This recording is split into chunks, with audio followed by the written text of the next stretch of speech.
Привет из Дубая. С вами передача «Голубь мира», где разбираем крутые навыки. Спрашиваем на английском, отвечаем на русском. Подтягивайте язык или смотрите перевод в тайм-кодах. Let's talk about procurement and let's start with the definition. When I start to run my business, suddenly I realize that I need a lot of different stuff. It would be pencils, it would be pens, it would be paper, it would be cartridge for the printers, it would be soap, it would be a lot of stuff to clean the dishes, to get the coffee, to make cleaning in the office, and it was endless story. And then I was so tired that I hired a girl and I asked her, Nastya, please, can you do all the stuff for me? And this was very first time for me, and I was thinking, what else time? How this girl would spend all the other time except of the buying and this procurement?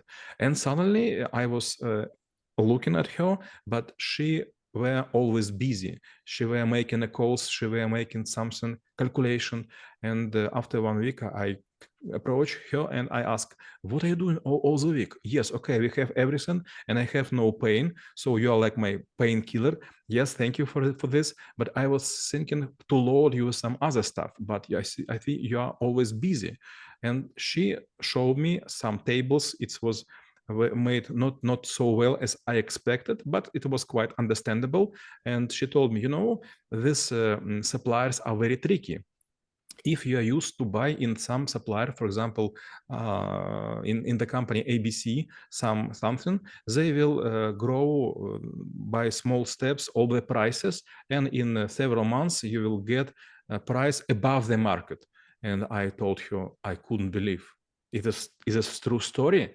I was thinking that you could make a contract for very long term, and she told me, yes, you previously was working in a huge company, and it's quite usual, but you are so small now. You have just like 200 seats, and for our capital, it's quite another volume. So you couldn't get a good contract. So you need someone to making calls. And then I was trying to make calls instead of the Nastya, and suddenly all of the suppliers were saying we like to work with Nastya because she understands how it works, and she could order everything in загодя, prior,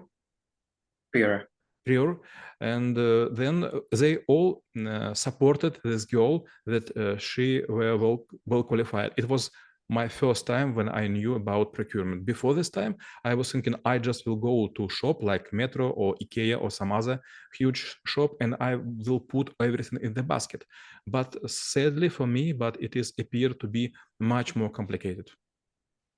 And if we look into the part of the job that a procurement person would do, what might be the sectors or the areas of their responsibility? And maybe we also could look into the proportion, like what exactly they do the most. Let's say, like in our case, it might be pre-negotiation for the future purchases, or maybe even, like looking for better deals, or maybe for accepting items. So if we try to put a structure in the scope of work of the person, so how it may look like.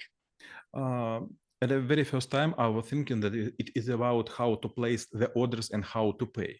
And suddenly, after several months, this Nastya showed me that sometimes she could order something without paying and without this letter of intent or guarantee letter. How to say гарантийное письмо? Guarantee letter.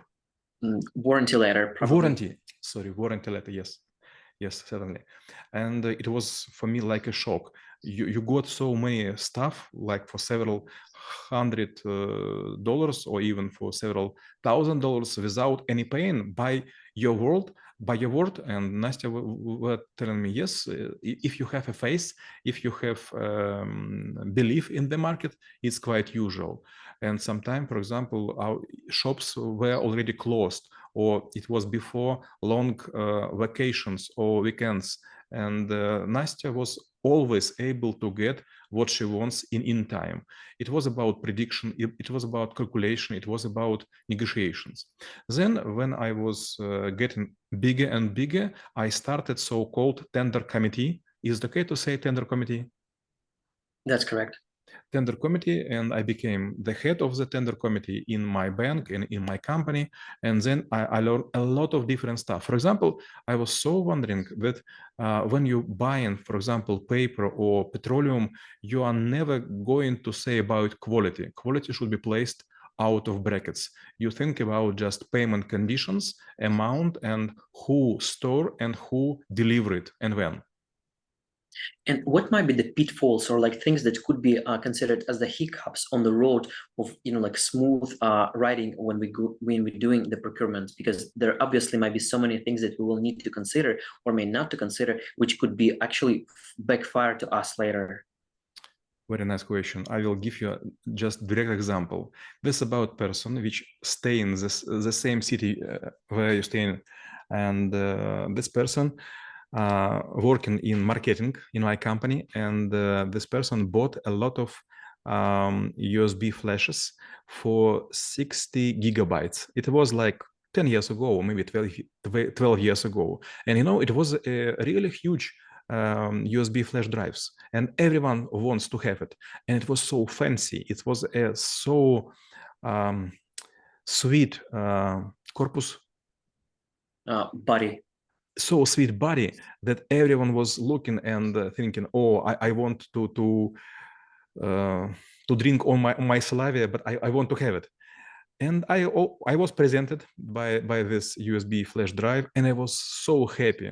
Then I push it inserted in this flash stick in my notebook, and was trying to make a copy of the files, and suddenly realized this is the slowest standard. So my friend, my colleague, bought the very fancy and very expensive USB sticks, but with very low speed. Sometimes it's happened.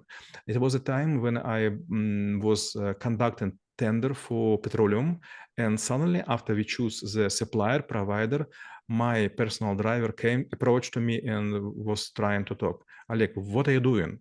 You choose the worst provider in our city. And I told him, but it was the cheapest. How I could know the quality of the petroleum?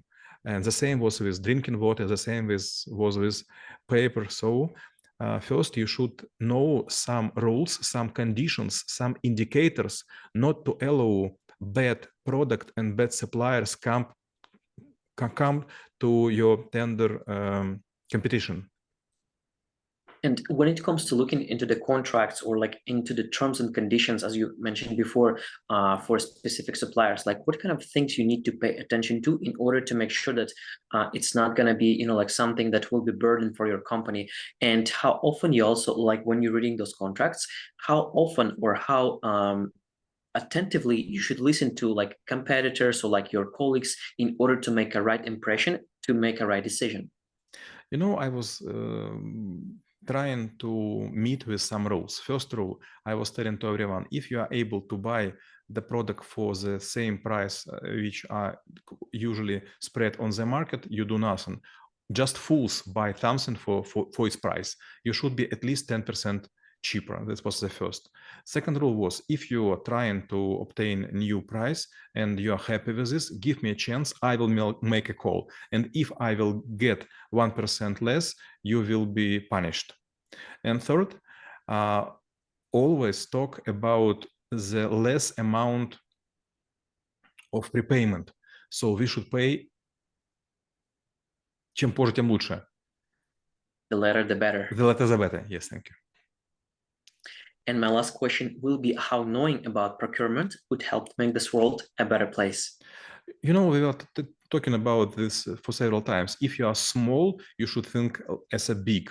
If you will think that there is not a time and you are not a player on the market and you will be never trying to conduct tenders, you will get just usual price. But if you are small, but you will write all the papers in the right manner, you will get a really nice conditions, because people do not know your size, but they know papers you provide them.